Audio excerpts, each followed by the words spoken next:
Bom dia, na paz do Senhor. Como é bom iniciarmos o dia adorando a Deus, lendo a palavra e agradecendo as muitas coisas boas que Deus tem feito por nós. A nossa alegria é que ao lermos a Bíblia descobrimos o plano de Deus e adquirimos o caráter de Deus. E pela fé seguimos os seus passos. Jesus, juntamente com seus discípulos, que se transformaram depois em apóstolos,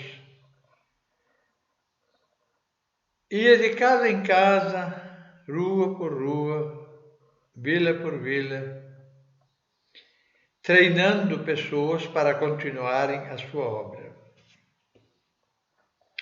Hoje nós queremos focalizar a maneira como se sabe se as coisas estão bem conosco.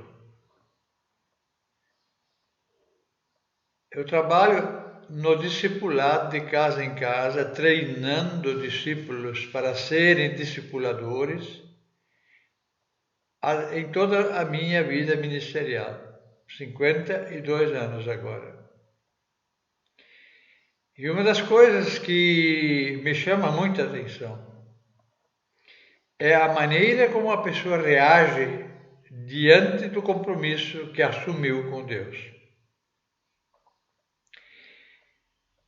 Há poucos dias, uma pessoa ligou para mim: pastor, hoje não dá para fazer discipulado porque eu estou com a casa cheia de visitas. Vamos contrastar esta afirmação, este telefonema, com Atos 10, versículo 24. E no dia imediato chegaram a Cesareia, e Cornélio os estava esperando, tendo já convidado os seus parentes e amigos mais íntimos. A diferença desse telefonema contra este versículo é que um estava com a casa cheia e suspendeu o discipulado porque não queria importunar as visitas com um estudo bíblico, com uma vida de testemunho e oração a favor desses que estavam visitando ele. Enquanto Cornélio ficou famoso, até hoje se prega muito a respeito do seu testemunho, justamente porque ele fez o contrário. Ele sabia que em sua casa haveria um discipulador, e ele então convidou todos os seus amigos e parentes, vizinhos, e a casa estava cheia. Quando a visita que veio para discipular, para testemunhar vida cristã, chegou, ele apresentou toda aquela gente para que conhecessem o ensinador, o mestre, que iria dar a eles um crescimento espiritual. Amados, a palavra discipulado poucos gostam. Gostam mais de dizer culto nos lares, ou então culto familiar.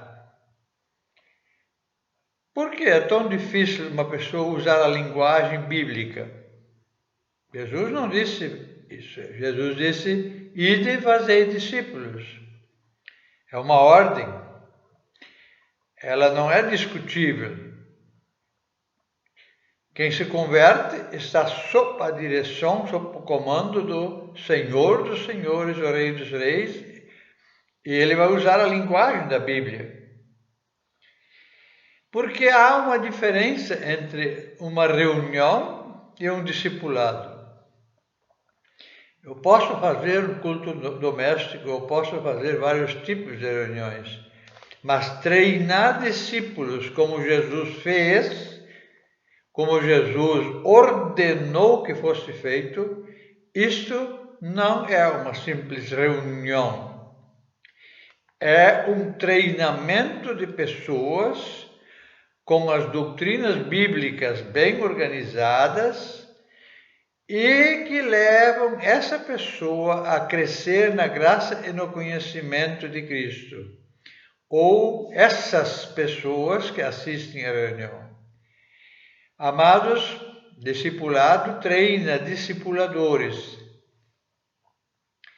E depois de mostrar através da sua vida, do seu testemunho de vida, através da sua maneira de ser cristã, uma pessoa estando com, vivendo com a pessoa, mostrando como age e reage diante de cada situação. Em 3 anos, normalmente, esta pessoa está capacitada para também fazer a mesma coisa. Ir na casa de uma família, uma hora marcada, para que ele possa convidar amigos e parentes e vizinhos e treinar esta família.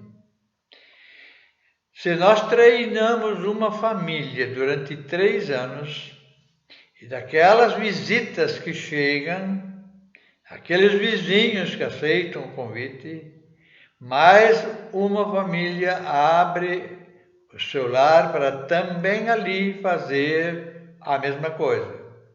Dia marcado, convidar amigos e vizinhos.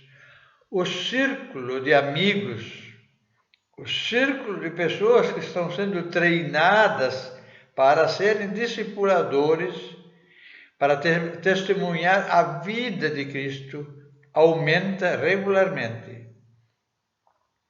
Amados, isso é ordem de Deus. É a única coisa que dá certo. Eu conheço pessoas que assistem cultos há muitos e muitos anos e nunca foram treinados e nunca fizeram uma reunião de discipulado em nenhuma casa. E isto é muito triste. Por isso nós temos hoje muitos crentes e poucos cristãos. O cristão, ele obedece a Cristo. E o crente segue crente. Nada faz para salvar amigos e parentes e vizinhos. Levá-los para a sua denominação não significa salvá-los. Salvá-los é realmente mostrar a vida de Cristo.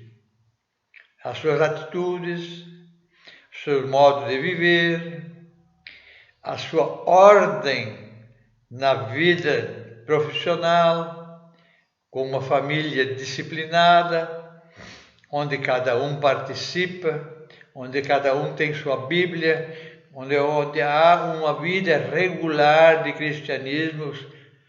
Amados, se nós treinamos um discípulo ou uma família, porque Jesus sempre trabalhou nos lares, treinando a família. Então, em 3 anos, nós teremos ajudantes, outros também discipulando. E se cada 3 anos nós treinamos uma família, levando ela à maturidade, como diz Paulo no livro de Efésios, capítulo 4, até se tornar varão perfeito, reprodutor, discipulador que reproduz discipuladores. Em 3 anos teremos mais pessoas ajudando.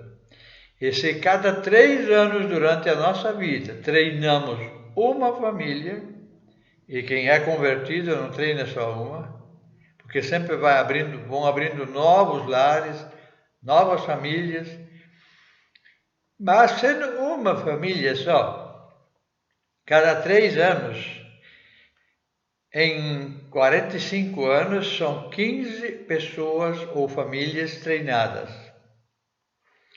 Se você for sincero, coloque uma vez numa folha, 3 anos, uma família. 6 anos, 2 famílias. 9 anos, 4 famílias. 12 anos, 8 famílias. 15 anos, 16 famílias. Sempre dobrando, porque vai treinando mais uma família em 3 anos. No fim de uma vida ministerial, como é a nossa de 52 anos, você terá mais de 60.000 pessoas treinadas, discipuladores fiéis, com testemunho de vida. Esse é o plano de Deus. O plano da religião, não. Está com 76 membros, agora mais 77. Nós temos igrejas com 30, 40 anos que não passa de 30, 40 membros. Não crescem porque ninguém aprendeu a fazer discipulado. O plano de Deus, se ele for obedecido, cada pessoa levada à maturidade, fiel, isso não depende dos outros, depende de eu aceitar o plano de Deus em minha vida e praticar, independente se outros concordam ou não. Nós não temos nada que ouvir denominações ou pastores, nós temos que ouvir sim o Espírito Santo, que já deu ordem, já está escrito na Bíblia, e de fazer discípulos, e o mundo todo será salvo. Se o mundo está no caos que ele está, porque não há discipuladores de casa em casa treinando discipuladores, que é a ordem de Deus. Não tem como discutir com Deus. Ou obedece, ou será reprovado no fim da sua vida. O discipulado se faz com exemplo de vida. A conversa, o modo de viver, as atitudes, tudo que eu escolho para a minha vida, eu vou imprimindo nos outros. Eu vou dar um exemplo muito simples. Você chega na frente de uma igreja, você vê vários grupos ali conversando antes ou depois, e você chega perto e escuta o assunto da conversa. E você verá logo, ali não tem cristãos, porque tanto um grupo como o outro fala sobre greve, fala sobre futebol, fala sobre política, fala sobre assaltos, mortes e muitas coisas do mundo. Mas dificilmente você vai encontrar um grupo falando das almas que edificou durante a vida, dos enfermos que orou e curou, dos endemoniados, viciados que libertou. Amados, analise sua vida e comece hoje mesmo a ser um cristão, porque a salvação é para quem faz discípulos, quem dá resultado, quem edifica vidas. E aí sim, como Paulo diz, ele é pai espiritual, ele tem filhos espirituais. Os filhos maduros na fé, eles por sua vez fazem discípulos que são os netos espirituais. Os netos espirituais bem edificados, eles geram bisnetos espirituais. E dessa forma, o mundo todo pode ser salvo. Esse é o plano de Deus. Se alguém não faz, está fora do plano de Deus e não há promessa de salvação quem não faz aquilo que Deus estabeleceu como exemplo e como norma de vida para que o mundo veja Cristo em nossa vida, nossa atitude. Gere filhos que geram netos, varão perfeito reprodutor, para a glória de Deus ser manifestada. E a alegria do Espírito Santo inunda o seu ser. Em nome de Jesus eu te abençoo. Eu rogo a Deus que Ele te capacite, que Ele te dê ousadia para fazer a obra em nome do Filho de Deus, Jesus Cristo, o Salvador. Glória a Deus, porque Deus está contigo agora e sempre. Amém.